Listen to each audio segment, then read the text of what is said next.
Hello students, आज हम लोग जो प्रीवियस ईयर का क्वेश्चन है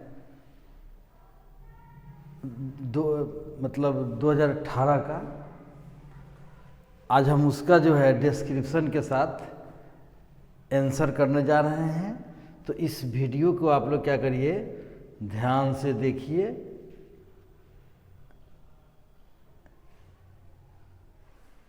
दो 2018 का सवाल है, इसमें हम लोग पूरा जो है देखते हैं क्या आंसर है, कैसे इसका आंसर हुआ।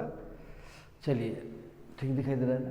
कह रहा है कि एक स्वस्थ महिला के पूरे जीवन काल में उत्पन्न कुल अंडों की संख्या होती है।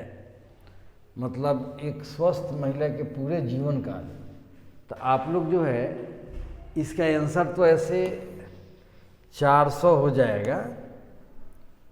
पूरे जीवन काल में ऐसे याद ही कर जाना है। तो एक स्वस्थ महिला जो है पूरे अपने जीवन काल में लगभग, पूरा एक्यूरेट नहीं है, ये माने एक्यूरेट नहीं है, लेकिन लगभग जो है 400 अंडा जो है, इसके लिए आप खुद कैलकुलेशन कर सकते हैं। आपको जानना चाहिए कि कोई भी फीमेल क्या है, कोई भी महिला अंडा देना शुरू कितने सालों में करती है। जब उसका प्यूबर्टी आता है तो अंडा ऐसे प्यूबर्टी के पहले जो है, जब गर्भ अवस्था में ही जो है ओवरी में उसका जो है अंडा बन गया रहता है, लेकिन पूरा मैच्योर नहीं होता है। लेकिन जब प्यूबर्टी आती है, यौवन काल आता है, तो उसका अंडा मैच्योर होकर जो है क्या होता है, मैच्योर होता है, प्रोड्यूस होता है।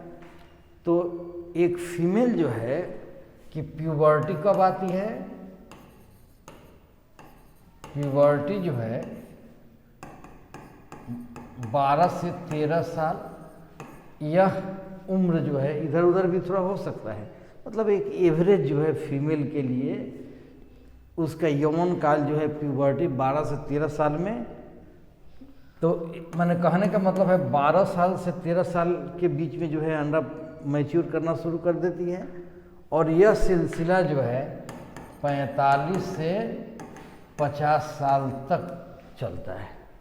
तो लगभग जो है कितना हो जाएगा, 30-35 साल जो है, लगभग 30 से 35 साल तक अंडा देती है ना।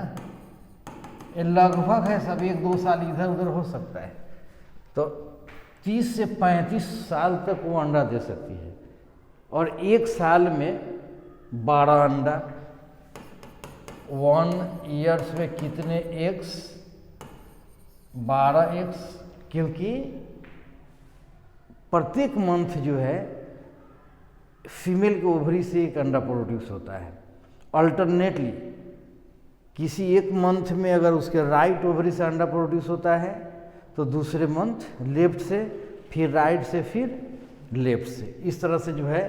तो 12 महीना मतलब एक साल में 12 गो अंडा हुआ। तो आप जब इससे जो है गुना करेंगे तो लगभग 400 का मान आएगा।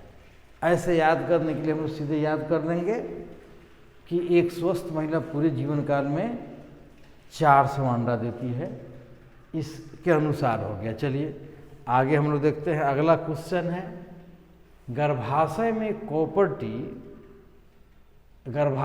कॉपर टी के एक प्रभावी और अंतः गर्भाशय युक्त होने का मुख्य कारण क्या है। तो आपको जानना चाहिए कि ये जो कॉपर टी है, कॉपर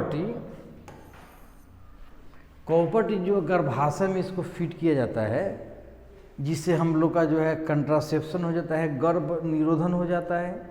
कॉपर टी गर्भ निरोधन का एक बहुत पॉपुलर जो है आईयूडी है।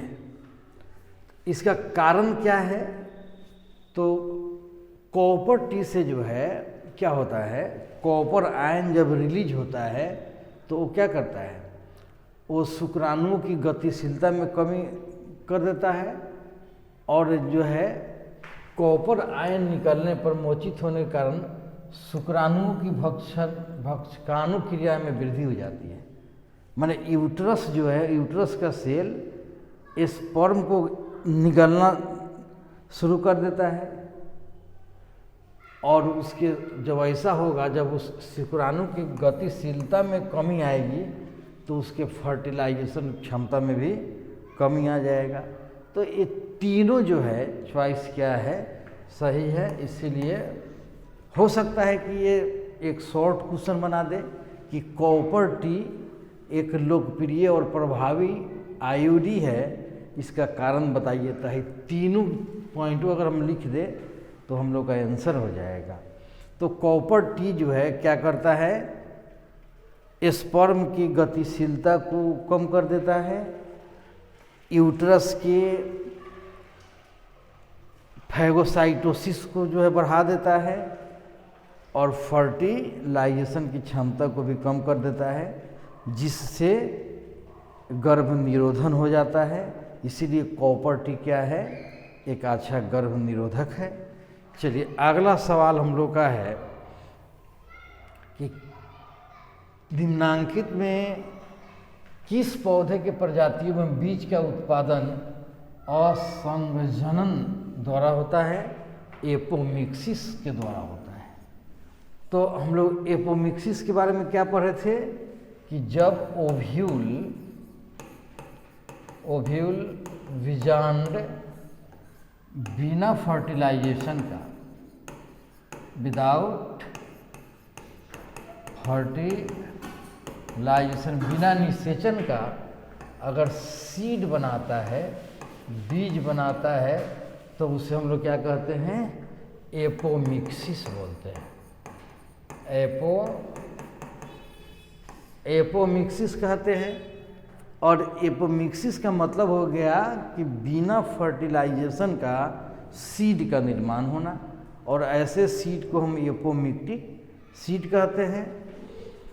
तो ये एपोमिक्टिक जो सीड होता है बिना फर्टिलाइजेशन के बनते हैं। ऐसा जो है ग्रासेज और एस्टेरेसी जो है कुल में ऐसा होता है। इसका एग्जाम्पल हो गया। तो ये 2 मार्क्स का भी सवाल बन सकता है कि व्हाट इज एपोमिक्सिस। एपोमिक्सिस क्या है? तो जब बिना फर्टिलाइजेशन का सीड बनता है तो उसे क्या बोलते हैं? एपोमिक्सिस कहते हैं। इसका एग्जाम्पल हो जाएगा एस्टेरेसी और घास, ग्रासेज जो है इसके एग्जाम्पल हो जाएंगे। चलिए, एक ही स्थान पर उपस्थित रहने वाले जीन जिसकी विभिन्न अभिव्यक्ति हो सकते हैं, कहता है कि genes present on same locus, gene एक ही स्थान पर रहेगा और हैविंग डिफरेंट एक्सप्रेशन, जिसकी विभिन्न अभिव्यक्ति हो, उसे हम लोग क्या बोलते हैं? मल्टीपल एलील, बहु एलील। ये मल्टीपल एलील की परिभाषा भी है कि genes present on the same locus, gene एक ही स्थान पर रहेगा लेकिन उसकी अभिव्यक्ति एक्सप्रेशन क्या होगा? अलग अलग होगा, उसे हम मल्टीपल एलील कहते हैं।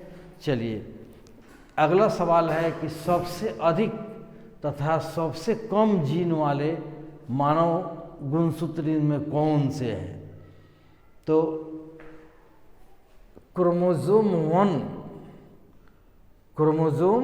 1 पर सबसे ज़्यादा जो है क्रोमोजोम 1 पर सबसे ज़्यादा नंबर में जो है जीन पाए जाते हैं। कितना जीन होता है? 2968। अगर क्रोमोजोम 1 है उस पर 2968 जीन्स पाए जाते हैं, जो सबसे ज़्यादा है। और वाई पर, और वाई जो क्रोमोजोम है, वाई क्रोमोजोम उस पर 231 जीन्स पाए जाते हैं। 231 जीन्स जो सबसे कम है। किसी में भी इसी तरह का जो है जीन पाया जाता है। तो हमारा जो है क्वेश्चन के अनुसार चॉइस क्या हो गया? गुणसूत्र 1 और वाई। गुण याद रखिएगा, गुणसूत्र 1 पर सबसे ज़्यादा जीन्स पाया जाता है और वाई पर सबसे कम पाया जाता है। संख्या है। अगला सवाल दात्र कोशिका अरक्तता, sickle cell anaemia, sickle cell anaemia pleiotropy की घटना को शो करता है। प्लीट्रोपी में हम लोग पढ़ेंगे इसको। चलिए, ऑस्ट्रेलिया के शिशुधानी प्राणियों के अनुकूली विकिरण इनमें से किसका उदाहरण है? Adaptive radiation in Australian marsupials is example of convergent evolution, अभिसारिक क्रम विकास। तो कन्वर्जेंट जो है, कन्वर्जेंट इवोल्यूशन का एग्जाम्पल है ऑस्ट्रेलियन मार्सुपियल्स का क्या इवोल्यूशन। 21वें गुणसूत्र के ट्राइजोमी, 21वें गुणसूत्र के ट्राइजोमी से कौन सी आनुवंशिक बीमारी होती है? Trisomy, trisomy of 21, trisomy 21। तो मैंने कहने का मतलब, ट्राइजोमी का मतलब क्या होता है कि जब डिप्लॉयड क्रोमोसोम में एक क्रोमोसोम क्या हो जाता है? बढ़ जाता है, तो उसी को ट्राइजोमी कहते हैं। और ट्राइजोमी 21 का मतलब हो गया कि 21वां नंबर का गुणसूत्र क्या हो गया? बढ़ गया। तो 21वां नंबर के गुणसूत्र जब बढ़ जाता है तो उसको हम लोग डाउन सिंड्रोम कहते हैं। डाउन सिंड्रोम में क्या होता है कि 21वां नंबर का क्रोमोसोम रिपीट कर जाता है, एक्स्ट्रा हो जाता है, उसे हम लोग डाउन सिंड्रोम बोलते हैं। चलिए, अगला सवाल है, आप याद रखिएगा कि डाउन सिंड्रोम में 21वां नंबर का गुणसूत्र क्या हो जाता है? बढ़ जाता है, जिसको हम ट्राइजोमी 21 बोलते हैं। अगला सवाल हम लोग का है कि एक समान दृष्टि वाली महिला जिसके पिता वर्णांध है, मतलब कलर ब्लाइंड है, एक फीमेल है जिसका नॉर्मल विजन है, उसको देखने में कोई दिक्कत नहीं है और नॉर्मल है, लेकिन उसके पिता कलर ब्लाइंड, उसकी शादी जो है एक समान दृष्टि वाले पुरुष से होती है। यहाँ पुरुष भी क्या है? समान दृष्टि वाले हैं। तो उसके होने वाले पुत्र और पुत्री में वर्णद्धता की संभावना इसमें क्या होगी? तो इसके लिए थोड़ा सा हम लोग को सोचना होगा। तो यहाँ फीमेल जो होगी, फीमेल का जो है एक सेक्स है, तो फीमेल क्या है? समान दृष्टि वाली है, लेकिन उस महिला के पिता जो है क्या है? कलर ब्लाइंड है। इसका मतलब ये फीमेल जो है कैरियर हो सकती है, क्योंकि पिता का जीन जो है पुत्री में आता है कलर ब्लाइंड के केस में। तो इसकी स्थिति ऐसा फीमेल हो जाएगी। नॉर्मल विजन है फिर भी वो कैरियर हो जाएगी। और मेल कैसा है? मेल तो नॉर्मल विजन वाला है ही, तो क्या होगा? इसका जीन इसके साथ जुड़ेगा, फिर इसका जीन इसके साथ जुड़ेगा, फिर इसका, फिर इसका। तो उनके संतान ऐसे होंगे। ये जो मेल होगा, ये संतान सन जो होगा, पुत्र, वो बीमारी वाला हो जाएगा, उसको कलर ब्लाइंडनेस की बीमारी होगी। ये पुत्र जो है क्या होंगे? नॉर्मल होंगे, और ये जो है कैरियर होंगे, और ये भी कैरियर होंगे। तो देखिएगा, ये 4 संतान हुआ है।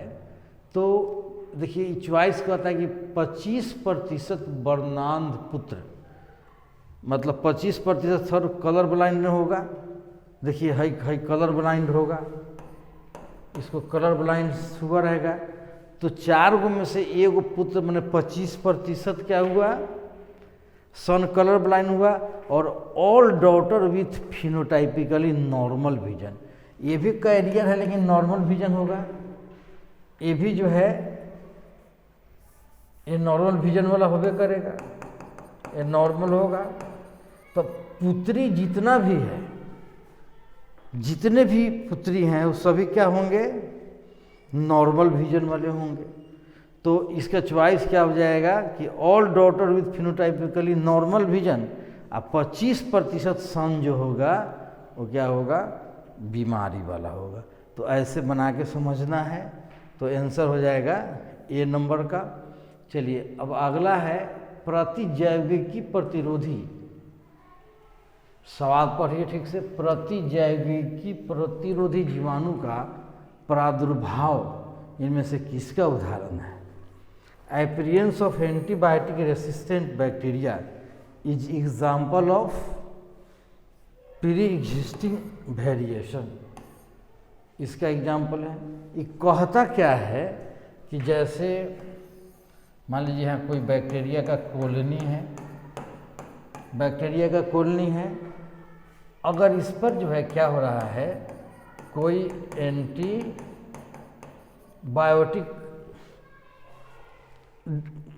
का यूज हो रहा है, तो वहाँ पर कुछ बैक्टीरिया मर जाएंगे, बैक्टीरिया मर जाएंगे, लेकिन कुछ बैक्टीरिया अगर जिंदा रह गया, मान लो कि सम बैक्टीरिया जो है, कुछ बैक्टीरिया क्या हो गया,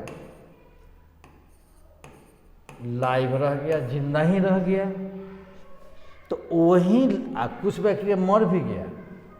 एंटीबायोटिक है तो मर जाएगा, लेकिन उस एंटीबायोटिक से जो कुछ बैक्टीरिया नहीं मरे, वो अपने आप में म्यूटेशन कर लिया, वो अपने आप में म्यूटेशन कर लिया, तो वहीं बैक्टीरिया वो फिर अब ग्रो करके क्या कर लेगा, अपना इवोल्यूशन कर लेगा, अपना जनसंख्या क्या कर लेगा, बढ़ा लेगा।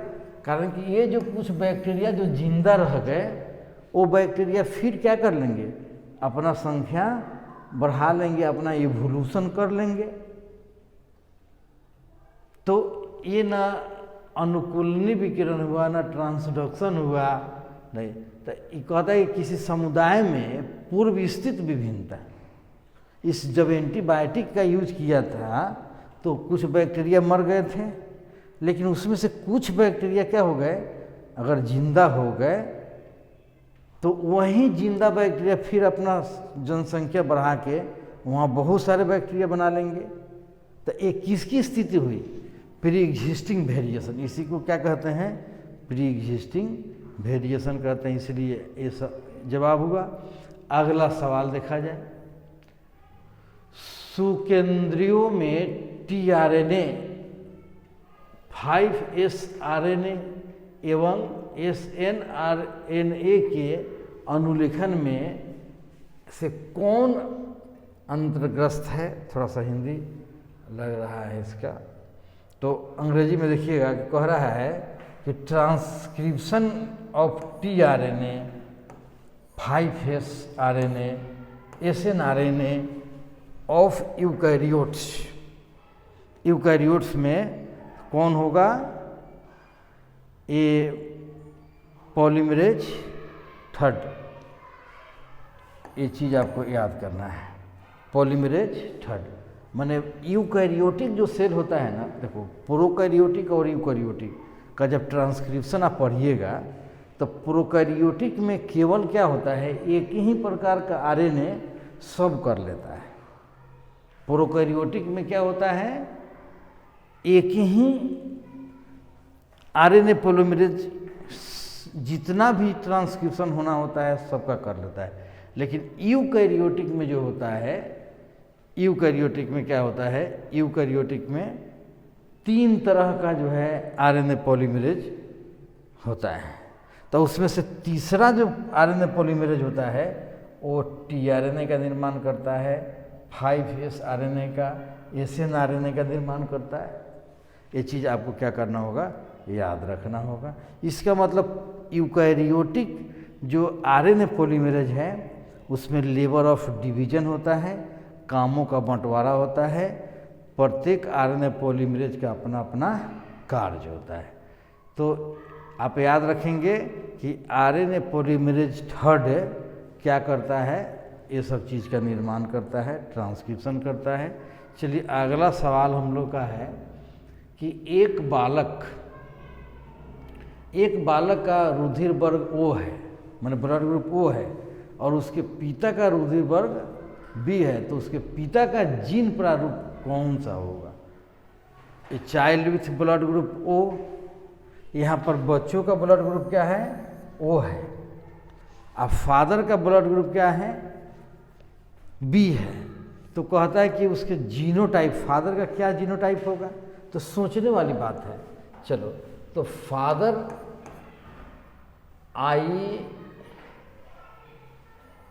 IO IB होगा, तभी जो है जाके क्या हो सकता है, उसका चाइल्ड ब्लड ग्रुप ओ वाला होगा। नहीं तो ब्लड ग्रुप बी के लिए दो जीनोटाइप संभव है, एक ऐसा और एक ऐसा, दो तरह का जीनोटाइप हो सकता है।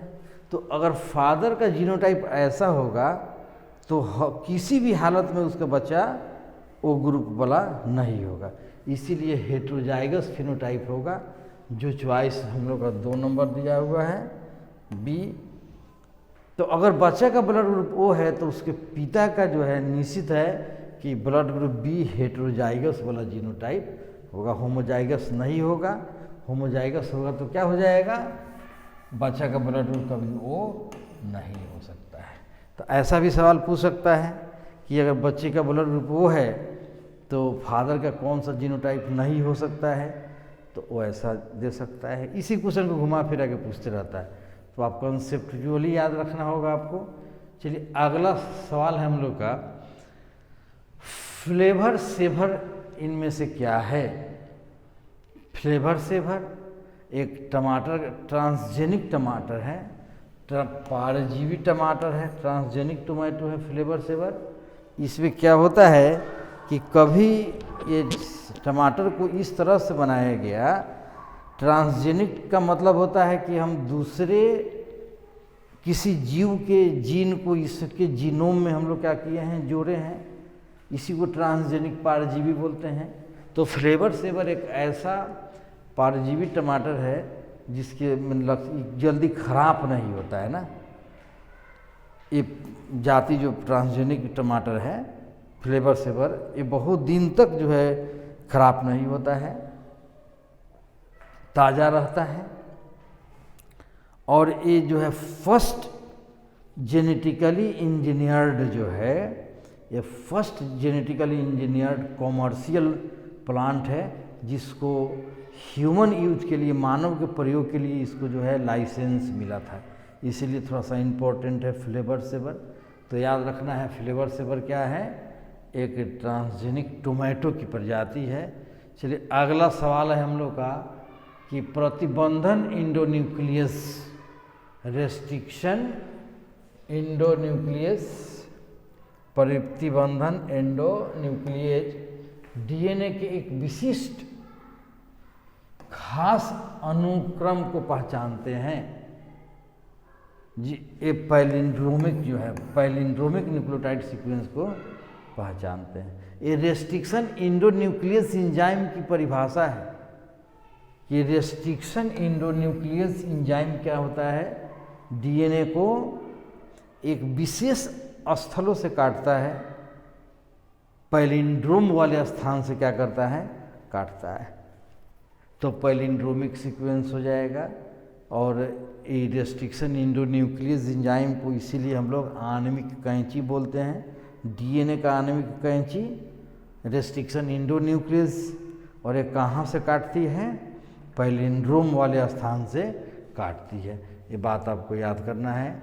चलिए किसी भी जीन की अभिव्यक्ति, किसी भी जीन की अभिव्यक्ति इनमें से किसके द्वारा संपादित होती है, silencing of gene, silencing of gene could be achieved through the use of RNAi, short interfering RNA interference. और इसका जो है RNAi का दूसरा नाम जो एंटीसेंस RNA भी है ना, तो इसलिए ज़्यादा एक्यूरेट आंसर हम लोग का क्या हो जाएगा, ए भी होगा, इसी का ये भी दूसरा नाम है, इसलिए क्या हो जाएगा, ए और बी बोथ आंसर होगा। चलिए, अगर ये नहीं रहता तो आंसर ये होता, इसी का दूसरा नाम है। तो हमारे चॉइस में ए और बी बोथ दिया है, तो ये ना आंसर हो जाएगा। चलिए, ये आप लोग पढ़े थे ना, तंबाकू के जो जड़ में एक नेमाटोड हो रहा था ना, उसको जो है उसको कंट्रोल करने के लिए RNAi डिफेंस टेक्निक यूज नहीं कर रहे थे हम लोग, वहीं तो दिया है, जीन साइलेंस कर दिया जाता है उसमें, जिससे नेमाटोड का कंट्रोल हो जाता है। तंबाकू के जड़ में पाए जाने वाला जो नेमाटोड है, मेलोआइडनी इनकोग्निशिया नेमाटोड है, वो तंबाकू के जड़ में पाया जाता है और वो क्षति पहुंचाता है। तो उसके लिए RNAi टेक्निक जो है कंट्रोल करने के लिए किया गया है। तो वही सवाल पूछे हुआ है। अगला सवाल है, देखिएगा, कहता है कि सर्वप्रथम क्लिनिकल जीन चिकित्सा, जीन थेरेपी जो है, first clinical gene therapy was given for, तो एडीए किधर गया, एडिनोसिन डीएमिनेस की कमी। आप लोग पढ़े हैं कि जीन थेरेपी, जीन चिकित्सा जो है एक 4 वर्षीय लड़की पर सर्वप्रथम किया गया था 1992 में। उस लड़की में क्या था, एडीए की कमी हुआ था, एडीए एडिनोसिन डीएमिनेस, यही जीन उसका क्या हो गया था, गड़बड़ हो गया था, जिसके कारण उसमें एडिनोसिन डीएमिनेस इंजाइम जो है उसमें नहीं बन पा रहा था। और ये इंजाइम जो है प्रतिरोधी क्षमता से रिलेटेड है, इसीलिए उसका प्रतिरोधी क्षमता क्या हो जा रहा था, कम हो जा रहा था। तो उसको बार बार जो है एडीए का इंजेक्शन लगाना पड़ता था। तो साइंटिस्ट क्या किया, जीन थेरेपी के द्वारा एडीए जीन को ही जो है उसके बोन मैरो में डाल दिया गया, जिससे वो बीमारी क्या हो गया, ठीक हो गया। और एडीए की कमी से जो बीमारी होता है उसको SCID बोलते हैं, सीड पढ़ते हैं एक साथ, मतलब SCID ऐसे पढ़ते हैं। चलिए, अब अगला जो है, इस तरह से हम लोग का क्या हो जाएगा कि जीन थेरेपी जो है पहला बार एडीए की मतलब कमी वाले बीमारी को दूर करने के लिए किया गया था। अगला क्वेश्चन है, GAATTC क्या है, GAATTC किस प्रतिबंधन एंडोन्यूक्लियस की अभिज्ञान स्थान है, recognization site for which of the restriction endonuclease enzyme. तो क्या है, इको आर1 जो रेस्ट्रिक्शन एंडोन्यूक्लियस एंजाइम है, वो डीएनए को इसी स्थान से क्या करता है, काटता है, और जी और ए के बीच से काटता है। ये बात आप लोग देखे हैं। तो GAATTC जो डीएनए का जो सीक्वेंस है, ये पैलिंड्रोमिक सीक्वेंस हो गया, और उसमें कौन सा रेस्ट्रिक्शन एंडोन्यूक्लियस काटता है, तो इको आर1, आपको याद रखना होगा, इको आर1 GAATTC वाले स्थान से डीएनए को काटता है। चलिए, तो एक उसके बाद में सर्वप्रथम निर्मित परजीवी गाय का नाम इसमें कौन सा था, फर्स्ट ट्रांसजेनिक काऊ जो है कौन था, रोजी काऊ। आपको पता है पहला ट्रांसजेनिक काऊ रोजी काऊ है। अगला सवाल हम लोग का कि इनमें से कौन सा नेमाटोड, चलिए ये बात आपको याद कर लीजिएगा, ये क्वेश्चन बार बार रिपीट किया है बिहार बोर्ड वाला, कौन सा नेमाटोडा तंबाकू के पौधे की जड़ों को संक्रमित करता है। अभी हम लोग इसके पहले भी क्वेश्चन RNAi हम लोग बता रहे थे, तो कौन है, मेलोआइडीजीनी इनकोग्निशिया इकोग्निटा, यही क्या है, एक नेमाटोडा है जो तंबाकू के जड़ों को संक्रमित करता है। और इसी नेमाटोड के कंट्रोल के लिए हम लोग कौन सा टेक्निक,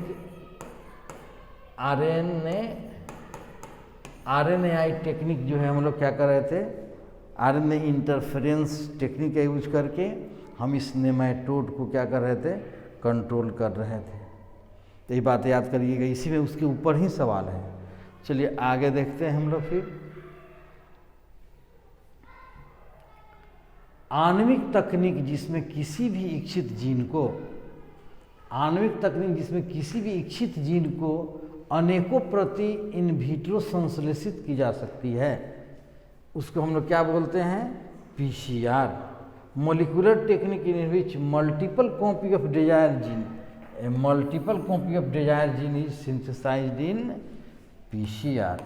ये भी सवाल जो है हम लोग देखेंगे कई बार जो है रिपीट किया है, और पीसीआर का एक छोटा सा परिभाषा ही हो जाता है।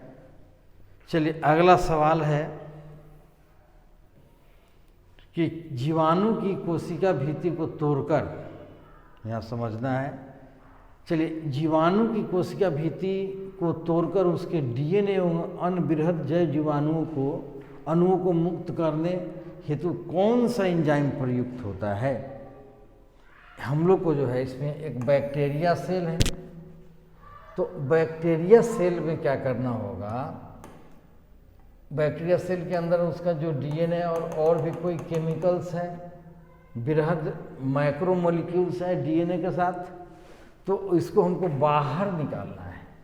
उसके जीवाणु को कोशिका भित्ति को तोड़कर उसके डीएनए और अन्य बृहद जैव अणु को मुक्त करना है। तो कौन सा एंजाइम प्रयुक्त करेंगे, तो पहले हम लोग देखे थे लाइसोजाइम एंजाइम। हम लोग क्या करेंगे, अगर सेल हमारा क्या है, बैक्टीरियल सेल है, तो उसके अंदर से डीएनए निकालना है, तो यहाँ कौन सा एंजाइम लगाएंगे, लाइसोजाइम एंजाइम लगाएंगे। तो ये बैक्टीरियल सेल वाल क्या होगा, टूट जाएगा और वो डीएनए क्या हो जाएगा, बाहर निकल जाएगा। बाहर निकालने के लिए हम लोग बैक्टीरिया सेल से जब हमको डीएनए निकालना होता है तो हम लाइसोजाइम, उस प्लांट सेल से निकालने के लिए सेलुलेज, काइटिनेज, फंगल कवक सेल से, ऐसा सवाल पहले रिपीट किया है। तो काइटिनेज किसके लिए होगा, फंगल सेल से अगर निकालना होगा। तो इस तरह से आप ऐसे सवाल बनाइएगा आपको। चलिए इसमें से कौन सा स्वप्रतिरक्षा रोग का उदाहरण है, ऑटो इम्यूनो डिजीज। तो ऑटो इम्यूनो डिजीज का एग्जाम्पल है रिमोटॉइड अर्थराइटिस। रिमोटॉइड अर्थराइटिस गठिया जो बीमारी होती है वो ऑटो इम्यूनो डिजीज है। यहाँ सवाल है कि ये ऑटो इम्यूनो डिजीज क्या है। तो हमारे शरीर में इम्यूनिटी जो होती है, जो रोगों से लड़ने की क्षमता प्रदान करता है, लेकिन कभी कभी क्या होता है कि अपना ही शरीर का प्रतिरक्षा जो है किसी माने अज्ञात कारणों से हमारे अपने ही शरीर की कोशिका को नष्ट करने लगता है। तो उसे हम क्या बोलते हैं, ऑटो इम्यूनो डिजीज, जिसका सबसे बढ़िया एग्जाम्पल रिमेटॉइड अर्थराइटिस है, ऑटो इम्यूनो डिजीज। चलिए अगला सवाल, तंबाकू के सेवन से शरीर के कौन सा उपापचय परिवर्तन शीघ्र परिलक्षित होता है। तो क्या है कि अधिवृक्क, अंग्रेजी में release of catecholamines due to stimulation of adrenal gland, sudden increase in BP and heart beat, a and b both. तो इसका आंसर क्या होगा,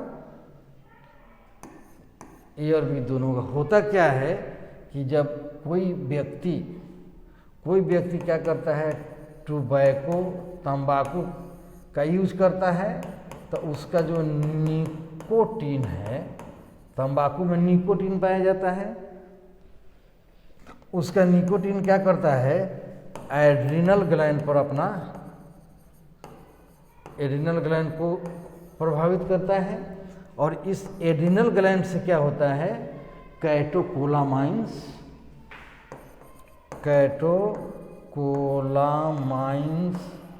नाम का हार्मोन्स क्या होता है, निकलता है, कैटाकोलामाइंस।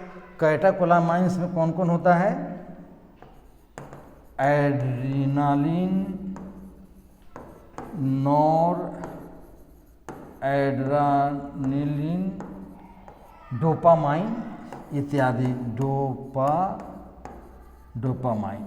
मतलब मेन इसमें हम लोग का एड्रेनालाइन और नॉर एड्रेनालाइन है, जिसको इफिनेफ्रिन या नॉर इपिनेफ्रिन भी बोलते हैं। तो ये सबको मिला के हम लोग कैटेकोलामाइंस कहते हैं, जो एड्रिनल मेडुला से निकलता है, एड्रिनल ग्लैंड्स के मेडुला पार्ट से निकलता है। और एक क्या करते हैं, शरीर की जो है बीपी को और हार्ट बीट को क्या कर देते हैं, बढ़ा देते हैं। ये जो है कैटेकोलामाइन क्या करता है, बढ़ा देता है किसको, बीपी एंड हार्ट बीट को बढ़ा देते हैं, हार्ट बीट और बीपी को बढ़ा देते हैं, ब्लड सर्कुलेशन को तेज कर देते हैं। तो वहीं यहाँ पर ये बात आपको जानकारी रखना होगा, वही सवाल तो यहाँ कहा है कि तंबाकू का जो है कंज्यूमिंग टोबैको करने से माने शरीर का कौन सा मेटाबॉलिक चेंज जो है तत्काल में जो है प्रभावित, इमीडिएटली जो है प्रभावित होता है। तो कैटेकोलामाइन जो है एड्रिनल ग्लैंड से तंबाकू का निकोटीन निकलेगा, तंबाकू का निकोटीन एड्रिनल ग्लैंड को प्रभावित करेगा, एड्रिनल ग्लैंड के मेडुला से कैटेकोलामाइंस निकलेगा, कैटेकोलामाइंस ये सब काम करेगा, जिससे हार्ट बीट ये सब बढ़ जाएगा। तंबाकू लेने से यही होता है। चलिए आगे देखते हैं। कहता है कि उच्च पैदावार एवं रोग प्रतिरोधी सोनालिका, सोनालिका और कल्याण सोना किसकी किस्में हैं? तो आपको याद करना होगा, गेहूं का जो है किस्म है सोनालिका और कल्याण सोना। कभी कभी परीक्षा में तो पूछ दिया है कि गेहूं का 2 जो है किस्म का नाम लिखना है, तो यही लिख दीजिएगा सोनालिका कल्याण सोना। चलिए अगला क्वेश्चन क्या है कि इनमें से कौन एक जैव खाद नहीं है, निम्नलिखित में से कौन सा एक जैव खाद नहीं है?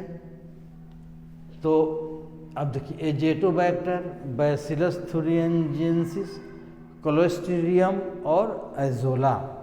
तो यहाँ पर बैसिलस थुरिनजेंसिस जो है ये जैविक खाद नहीं है। जैविक खाद का परिभाषा हम लोग पढ़े थे। जैविक खाद का परिभाषा क्या होता है कि वैसा सूक्ष्मजीव जो भूमि में मौजूद हो और भूमि की उर्वरा शक्ति को बढ़ा देता हो, उसी को ना हम लोग क्या बोलते हैं, बायो फर्टिलाइजर। तो ये बायो फर्टिलाइजर का एग्जाम्पल हो गया क्लोस्ट्रीडियम, एजेटोबैक्टर, एजोला, ये सभी बायो फर्टिलाइजर है। चलिए आगे देखते हैं। वैसे जीवाणुओं के समूह, वैसे जीवाणुओं के समूह जो फफूंदी के तंतुओं से जुड़कर जाल जैसी संरचना बनाते हैं कहलाते हैं तो फ्लॉक्स। ये फ्लॉक्स का डेफिनेशन है, फ्लॉक्स की परिभाषा है। जब हम सीवेज ट्रीटमेंट कर रहे थे तो सेकेंडरी सीवेज ट्रीटमेंट में ये शब्द मिला था, फ्लॉक शब्द है। और ये फ्लॉक की परिभाषा हो जाती है कि जब जीवाणु के समूह जो है फफूंदी के, फंगस के तंतु फिलामेंट से जुड़कर जाल मेस लाइक स्ट्रक्चर बनाता है, उसको हम लोग क्या बोलते हैं, फ्लॉक्स बोलते हैं। आप इसको याद कर सकते हैं। प्रोबायोटिक्स क्या है, अगला सवाल है प्रोबायोटिक्स क्या है? तो प्रोबायोटिक्स जो है एक लाइव माइक्रोबियल फूड सप्लीमेंट है। ये प्रोबायोटिक्स की अगर पूछता है परिभाषा तो सेम लिख देना है। जीवित सूक्ष्मजीवी भोजन संपूरक को हम लोग क्या बोलते हैं, प्रोबायोटिक्स बोलते हैं। चलिए नेक्स्ट सवाल है, बैसिलस थुरिनजेंसिस द्वारा स्रावित आबिस प्रोटीन में से कौन है? आपको पता है बीटी बैक्टीरिया का बोल रहे हैं, बैसिलस थुरिनजेंसिस, बैसिलस थुरिनजेंसिस बीटी बैक्टीरिया के द्वारा जो टॉक्सिक विषैला जो प्रोटीन निकलता है उसको हम लोग क्या बोलते हैं, तो क्रायोप्रोटीन। सबको पता है बीटी जीवाणु से जो है, बीटी जीवाणु में क्राई जीन होता है और वहीं क्राई जीन क्या करता है, क्राई प्रोटीन का निर्माण करता है और क्राई प्रोटीन विषैला होता है, इसलिए क्राई प्रोटीन होगा। नेक्स्ट सवाल है कि इनमें से कौन सा पस विषाणु कौन है? पश्च विषाणु रेट्रोवायरस। पश्च विषाणु रेट्रोवायरस कौन है? तो रेट्रोवायरस का सबसे बढ़िया एग्जाम्पल हम लोग में HIV AIDS virus, human immunodeficiency virus, AIDS virus है। चलिए नेक्स्ट क्वेश्चन, इनमें से कौन सी बीमारी प्रतिऊर्जक द्वारा उत्पन्न होती है? एलर्जी के द्वारा। प्रतिऊर्जक मतलब एलर्जेंस के द्वारा कौन सी बीमारी होती है? तो याद रखना, हे फीवर जो है एलर्जी के कारण होने वाला जो एक बीमारी है, हे फीवर। अगला जो सवाल है, प्रकाश रासायनिक धूम कोहरा इनमें से किसमें बनता है? प्रकाश रासायनिक धूम कोहरा इनमें से किससे बनता है? फोटोकेमिकल स्मॉग, धूम कोहरा का मतलब फोटोकेमिकल जो है, तो ओजोन, पैन और नाइट्रोजन डाइऑक्साइड, ये जो है फोटोकेमिकल स्मॉग का क्या है? कॉम्बिनेशन है। ये तीनों मिलकर क्या करते हैं? इस फोटोकेमिकल स्मॉग का निर्माण करते हैं। नेक्स्ट सवाल है, मनुष्य में हिम अंधता का मुख्य कारण? मनुष्य में हिम अंधता का मुख्य कारण कौन सा है? स्नो ब्लाइंडनेस, हिम अंधता। स्नो ब्लाइंडनेस मतलब हिम अंधता जो है एब्जॉर्प्शन ऑफ यूवी रेडिएशन के कारण जो है, यूवी बीटा किरण का अवशोषण के कारण क्या होता है? स्नो ब्लाइंडनेस बीमारी होती है। चलिए, वायुमंडल के निचले भाग से एक सवाल हम लोग का अगला है कि वायुमंडल के निचले भाग से शिखर तक वायु स्तंभ में ओजोन की मोटाई किस इकाई में मापी जाती है? थिकनेस ऑफ ओजोन, सीधा बात, thickness of ozone Dobson unit में जो है, मैंने ओजोन परत की मोटाई को जो है डॉप्सन यूनिट में मापा जाता है। नेक्स्ट सवाल है कि विश्व में पाए जाने वाले जैव विविधता हॉटस्पॉट की संख्या इनमें से कौन सी है? तो 34 जो है, पहले 25 नॉर्मन मेयर जो है, नॉर्मन मेयर एक वैज्ञानिक है, हाँ नॉर्मन मेयर, वहीं तो बायोडाइवर्सिटी हॉट स्पॉट्स की क्या की है? परिकल्पना की है। वहीं जो है बायोडाइवर्सिटी हॉट स्पॉट को बताए हैं। तो वो जिस समय पहला बार 25 को क्या किए, पहली बार जो है पहले 25 को, पहले नॉर्मन मेयर के अनुसार 25 को, उसके बाद में 9 को जो है क्या होगा, बाद में आया, तो 34। लेकिन आजकल एक और बढ़ गया है, भारत का ही सुंदरलैंड जगह जो है वो बायोडाइवर्सिटी हॉटस्पॉट में आ गया है। तो रिसेंटली जो है 35 हो जाएगा। अब सुंदरलैंड भारत का ही एक हॉटस्पॉट बढ़ा है, लेकिन अभी इस चॉइस के अनुसार अभी एनसीईआरटी बुक में 34 ही लिस्टेड है, तो 34 ही हम लोग जानेंगे। पहले 25 और बाद में नया 9 को, फिर अभी एक और बढ़ गया है, तो अब तो 35 हो जाएगा ना। चलिए अगला सवाल हम लोग का कौन है कि इनमें कौन सी ग्रीन हाउस गैस है? ग्रीन हाउस गैस ये कोई बहुत बड़ा चीज़ नहीं है, तो मीथेन भी है, कार्बन डाइऑक्साइड भी है, क्लोरोफ्लोरोकार्बन है, सभी जो है क्या होंगे, इस होंगे। नेक्स्ट सवाल, अच्छा 35 को। चलिए तो इतना जो है 2018 का जो है सवाल का हम लोग सॉल्व किए हैं। आप लोग इसको जो है खूब बढ़िया से देखिए। क्वेश्चन अगर हम लोग 5-7 साल का ऑब्जेक्टिव अगर देख ले तो हमको लग रहा है कि मैंने हमारा 35 को ऑब्जेक्टिव जो है लग जाएगा। इसलिए ऑब्जेक्टिव वाला पोर्शन को भी देखिए, ध्यान से पढ़िए और अभ्यास करिए, तो ठीक है। फिर हम लोग अगले वीडियो में मिलते हैं अगले साल के साथ।